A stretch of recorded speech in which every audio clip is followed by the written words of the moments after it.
ಎಲ್ಲರಿಗೂ ನಮಸ್ಕಾರ. Welcome back to Yoga Sandeep YouTube and Facebook channel. ನಾನು ಯೋಗ ಮಾಸ್ಟರ್ ಸಂದೀಪ್ MN. ಜೊತೆಗೆ ಅಷ್ಟಾಂಗ ಯೋಗದ ವಿಡಿಯೋ ಸರಣಿಗಳಿಗೂ ನಿಮಗೆ ಪ್ರೀತಿಯ ಸ್ವಾಗತ. ಅಷ್ಟಾಂಗ ಯೋಗದ ಸರಣಿಯಲ್ಲಿ ನಾವು ಈಗಾಗಲೇ ಯಮ, ನಿಯಮ, ಆಸನ, ಪ್ರಾಣಾಯಾಮ ಮತ್ತು ಇಂದ್ರಿಯಗಳನ್ನು ಹೇಗೆ ತಿರುಗಿಸುವುದು ಎನ್ನುವಂಥ ಪ್ರತ್ಯಾಹಾರದ ಬಗ್ಗೆ ತಿಳಿದುಕೊಂಡಿದ್ದೇವೆ. ಇವತ್ತಿನಿಂದ ನಮ್ಮ ಅಂತರಂಗದ ಯೋಗ ನಿಜವಾದ ಪ್ರಯಾಣ ಶುರುವಾಗುತ್ತದೆ. ಅದುವೇ 6ನೇ ಹಂತ, ಧಾರಣ.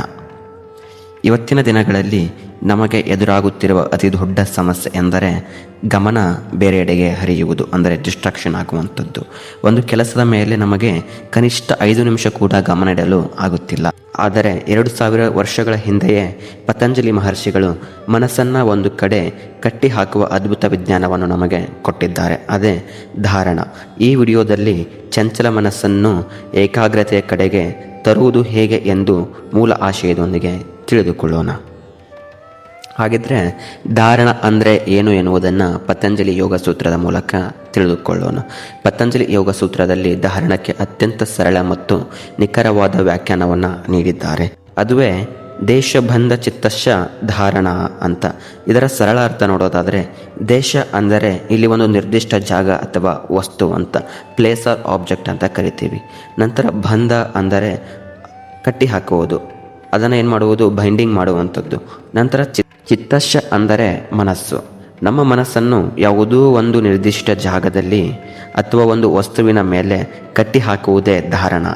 ಅಂದರೆ ಇಡೀ ಪ್ರಪಂಚವನ್ನು ಮರೆತು ಕೇವಲ ಒಂದೇ ಒಂದು ಬಿಂದುವಿನ ಮೇಲೆ ಗಮನವನ್ನು ಕೇಂದ್ರೀಕರಿಸುವುದೇ ಧಾರಣ ಅಂತ ಹೇಳ್ತೀವಿ. ಹಾಗಿದ್ದರೆ ಧಾರಣವನ್ನು ಮಾಡುವುದು ಹೇಗೆ ಅನ್ನೋದನ್ನು ನೋಡೋದಾದರೆ, ಮನಸ್ಸನ್ನು ಎಲ್ಲಿ ಕಟ್ಟಿ ಹಾಕಬೇಕು ಎನ್ನುವಂಥ ಪ್ರಶ್ನೆ ಇರುತ್ತದೆ. ಪತಂಜಲಿ ಮುನಿಗಳು ಇದರಲ್ಲಿ ಯಾವುದೇ ಕಟ್ಟುಪಾಡುಗಳನ್ನು ಹಾಕಿಲ್ಲ. ನಾವು 2 ರೀತಿಯಲ್ಲಿ ಧಾರಣವನ್ನು ಮಾಡಬಹುದು. ಒಂದು ಬಾಹ್ಯ ಧಾರಣ ಅಂತ, ಎಕ್ಸ್ಟರ್ನಲ್ ಅಂತ ಕರಿತೀವಿ. ಕಣ್ಣಿಗೆ ಕಾಣುವ ಹೊರಗಿನ ವಸ್ತುವಿನ ಮೇಲೆ ಗಮನವನ್ನು ಇಡುವುದು. ಉದಾಹರಣೆಗೆ ಒಂದು ದೀಪದ ಜ್ಯೋತಿ, ತ್ರಾಟಕ ಅಂತ ಕರಿತೀವಿ. ನಂತರ ದೇವರ ಮೂರ್ತಿ ಅಥವಾ ಯಾವುದೇ ಒಂದು ಬಿಂದುವಿನ ಮೇಲೆ ಧಾರಣವನ್ನು ಮಾಡುವಂಥದ್ದು. ನಂತರ ಅಭ್ಯಂತರ ಧಾರಣ ಅಂತ, ಅಂದರೆ ಇಂಟರ್ನಲ್, ಶರೀರದ ಒಳಗಿನ ಭಾಗಗಳ ಮೇಲೆ ಗಮನವನ್ನು ಇಡುವಂಥದ್ದು. ಉದಾಹರಣೆಗೆ ನಮ್ಮ ಉಸಿರಾಟದ ಗತಿ, ಭ್ರೂಮಧ್ಯ ಅಂದರೆ 2 ಹುಬ್ಬುಗಳ ಮಧ್ಯದ ಭಾಗ, ಅಥವಾ ಅದನ್ನು ಆಜ್ಞೆ ಚಕ್ರ ಅಂತ ಕರಿತೀವಿ. ಅಥವಾ ಹೃದಯದ ಭಾಗ, ಅನಾಹತ ಚಕ್ರ ಅಂತ ಕರಿತೀವಿ. ಇವುಗಳ ಮೇಲೆ ನಾವೇನು ಮಾಡುವಂಥದ್ದು, ಕಾನ್ಸಂಟ್ರೇಟನ್ನು ಮಾಡುವಂಥದ್ದು. ನಂತರ ಧಾರಣ ಮತ್ತು ಧ್ಯಾನದ ನಡುವಿನ ವ್ಯತ್ಯಾಸವೇನು ಅನ್ನೋದನ್ನು ನೋಡೋದಾದರೆ, ನಿಮಗೆ ಗೊತ್ತಿರಲಿ, ಧಾರಣ ಅಂದರೆ ಕಾನ್ಸಂಟ್ರೇಷನ್ ಅಂತ. ಇದು ಮೊದಲ ಹಂತ. ಇಲ್ಲಿ ಮನಸ್ಸು ಪದೇ ಪದೇ ಓಡಿ ಹೋಗುತ್ತಿರುತ್ತದೆ. ನಾವು ಅದನ್ನು ಬಲವಂತವಾಗಿ ವಾಪಸ್ ತಂದು ಒಂದೇ ಕಡೆ ಇಡಬೇಕಾಗುತ್ತದೆ. ಇದು ಪ್ರಯತ್ನಪೂರ್ವಕವಾಗಿ ಮಾಡುವ ಒಂದು ಅದ್ಭುತ ಕೆಲಸ. ನಂತರ ಧ್ಯಾನ ಅಂತ, ಇದು ಮುಂದಿನ ಹಂತದಲ್ಲಿ ಬರುವಂಥದ್ದು. ಇಲ್ಲಿ ಮನಸ್ಸು ತಾನಾಗಿಯೇ ಯಾವುದೇ ಪ್ರಯತ್ನವಿಲ್ಲದೆ ಒಂದು ವಸ್ತುವಿನ ಮೇಲೆ ನಿರಂತರವಾಗಿ ಹರಿಯುತ್ತದೆ. ಸರಳ ಉದಾಹರಣೆ ಮೂಲಕ ಹೇಳೋದಾದರೆ, ನಲ್ಲಿಯಿಂದ ನೀರು ಬೀಳುವಾಗ ಹನಿ ಹನಿಯಾಗಿ ಬೀಳುತ್ತದೆ. ಇದು ಧಾರಣ, ಅಂದರೆ ಮಧ್ಯಮದ ಗ್ಯಾಪ್ ಇರುತ್ತದೆ. ಅದೇ ಎಣ್ಣೆಯನ್ನು ಒಂದು ಪಾತ್ರೆಯಿಂದ ಇನ್ನೊಂದು ಪಾತ್ರೆಗೆ ಸುರಿಯುವಾಗ ಅದು ಯಾವುದೇ ಬ್ರೇಕ್ ಇಲ್ಲದೆ ನಿರಂತರವಾಗಿ ಧಾರೆ ತರಹ ಹರಿಯುತ್ತದೆ. ಇದು ಧ್ಯಾನ ಅಂತ. ಧಾರಣ ಪಕ್ವವಾದಾಗ ಅದು ತಂತಾನೇ ಧ್ಯಾನವಾಗಿ ಬದಲಾಗುತ್ತದೆ. ಸ್ನೇಹಿತರೆ, ಆಗಿದ್ದರೆ ದೈನಂದಿನ ಜೀವನದಲ್ಲಿ ಧಾರಣದ ಮಹತ್ವವನ್ನು ಯಾವ ರೀತಿ ನಾವು ತಿಳಿದುಕೊಳ್ಬೇಕಂತ ನೋಡೋದಾದರೆ, ಧಾರಣ ಕೇವಲ ಆಧ್ಯಾತ್ಮಿಕತೆಗೆ ಮಾತ್ರವಲ್ಲ, ಅದು ನಮ್ಮ ದಿನನಿತ್ಯದ ಯಶಸ್ಸಿಗೆ ಸಹ ಬಹಳ ಮುಖ್ಯವಾಗುವಂಥದ್ದು.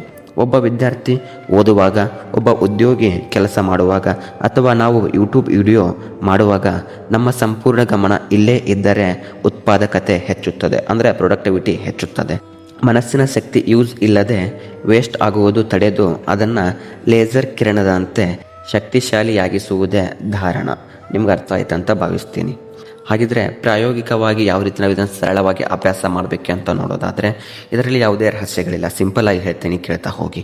ದಿನಕ್ಕೆ 5 ರಿಂದ 10 ನಿಮಿಷ ಬೆನ್ನು ನೇರವಾಗಿ ಮಾಡಿ ಕೂತು ಕೇವಲ ನಿಮ್ಮ ಉಸಿರು ಒಳಗೆ ಹೋಗುವುದು ಮತ್ತು ಹೊರಗೆ ಬರುವುದನ್ನು ಮಾತ್ರ ನಾವೇನು ಮಾಡಬೇಕು, ಗಮನಿಸುವಂಥದ್ದು. ನಂತರ ಮನಸ್ಸು ಬೇರೆ ಕಡೆ ಹೋದಾಗ ಕೋಪ ಮಾಡಿಕೊಳ್ಳದೆ ಪ್ರೀತಿಯಿಂದ ಅದನ್ನು ಮತ್ತೆ ಉಸಿರಾಟದ ಕಡೆಗೆ ತನ್ನಿ. ಇದೇ ನಿಜವಾದ ಧಾರಣದ ಅಭ್ಯಾಸ. ಸ್ನೇಹಿತರೆ, ನೀವು ನೋಡಿದರೆ ಇಷ್ಟೊತ್ತು ನಾವು ಮಾತಾಡಿದ್ದು ಧಾರಣದ ಬಗ್ಗೆ.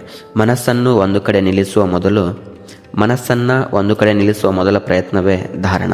ಇವತ್ತಿನ ವಿಡಿಯೋದಲ್ಲಿ ನಿಮಗೆ ಏಕಾಗ್ರತೆಯ ಮಹತ್ವವನ್ನು ನಾನು ನಿಮಗೆ ತಿಳಿಸಿಕೊಟ್ಟಿದ್ದೇನೆ ಎಂದು ನಾನು ಭಾವಿಸುತ್ತೇನೆ. ನೀವು ಅರ್ಥ ಮಾಡಿಕೊಂಡಿದ್ದೀರಾ ಎನ್ನುವುದನ್ನು ನಾನು ಭಾವಿಸುತ್ತೇನೆ.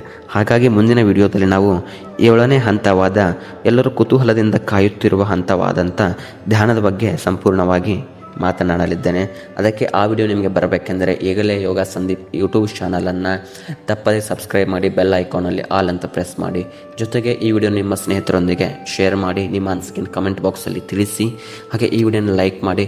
ಜೊತೆಗೆ ಈ ವಿಡಿಯೋನ ಯಾರಾದರೂ ಫೇಸ್ಬುಕ್ಕಲ್ಲಿ ನೋಡ್ತಾ ಇದ್ದರೆ ಫೇಸ್ಬುಕ್ ಚಾನಲ್ನು ಸಹ ತಪ್ಪದೇ ಫಾಲೋ ಮಾಡಿ, ನಿಮ್ಮ ಅನಿಸಿಕೆಯನ್ನು ಕಮೆಂಟ್ ಬಾಕ್ಸಲ್ಲಿ ತಿಳಿಸಿ. ಈ ವಿಡಿಯೋನ ನಿಮ್ಮ ಸ್ನೇಹಿತರೊಂದಿಗೆ ಶೇರ್ ಮಾಡಿ, ಜೊತೆಗೆ ಒಂದು ಲೈಕನ್ನು ಕೊಡಿ ಅಂತ ಹೇಳ್ತಾ ಎಲ್ಲರಿಗೂ ಒಳ್ಳೆಯದಾಗಲಿ. ನಮಸ್ಕಾರ. ಮುಂದಿನ ಹಂತದಲ್ಲಿ ನಾವು ನೋಡ್ತಾ ಇದ್ದೇವೆ ಧ್ಯಾನ. ಎಲ್ಲರಿಗೂ ಒಳ್ಳೆಯದಾಗಲಿ. ಜೈ.